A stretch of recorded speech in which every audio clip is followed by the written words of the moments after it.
మూర్ఖుడా, నన్ను చూస్తుంటే యాచకుడిలా కనిపిస్తున్నానా?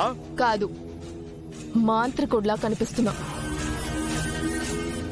బాగు బాగి, ఎవరు మీరు? మీరు ఇంటికి ఎందుకు వచ్చారు? అమర్ అమర్ అమర్ నేను చెప్తాను అమర్. అతను భిక్షగాడో మాంత్రికుడో కాదమర్, సంపూర్ణానంద స్వామీజీ.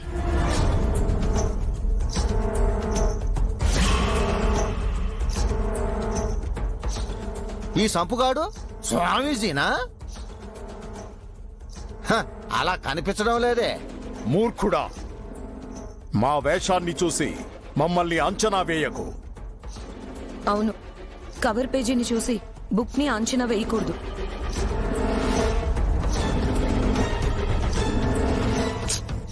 తొక్కలో సామెతలు ఆపే. ఈ స్వామీజీ ఎందుకొచ్చారు మనోహరి?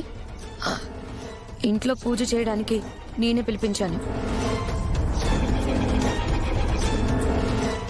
ఏ పూజ? క్షుద్ర పూజ? షటప్ రాథోడ్. ఇది నాకు అమర్కి సంబంధించిన విషయం. ఇందులో నువ్వు బాగి ఇన్వాల్వ్ అవ్వకండి.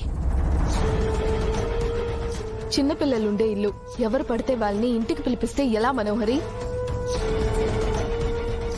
వెయిట్ బాగి, పూజ ఏంటి మనోహరి?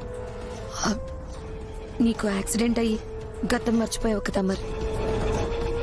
ఈ స్వామీజీ వారు చాలా మహిమగలవారు. ఇంట్లో ఎలాంటి దోషాలు అరిష్టాలు ఉన్నా ఈ స్వామీజీ వారు పూజ చేస్తే అన్నీ తొలగిపోతాయి.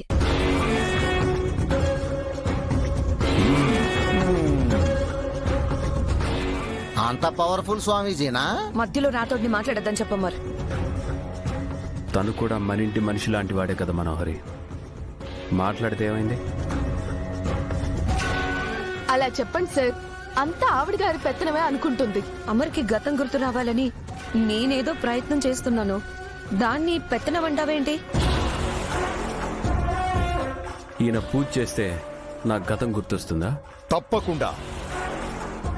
మరిచిపోయిన మీ గతం మొత్తం గుర్తుకొస్తుంది. మీ భవిష్యత్తు తెలిసిపోతుంది.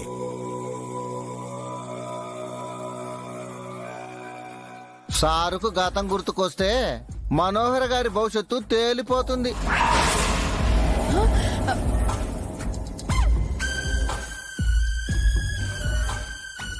సార్ ఇలాంటివన్నీ నమ్మరు. ఏ పూజ వద్దు, మీరు వెళ్ళిపోండి. పూజ చేయని బాగి.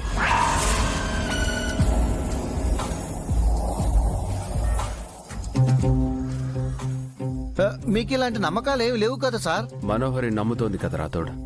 తన ప్రయత్నం తనని చేయనివ్వండి.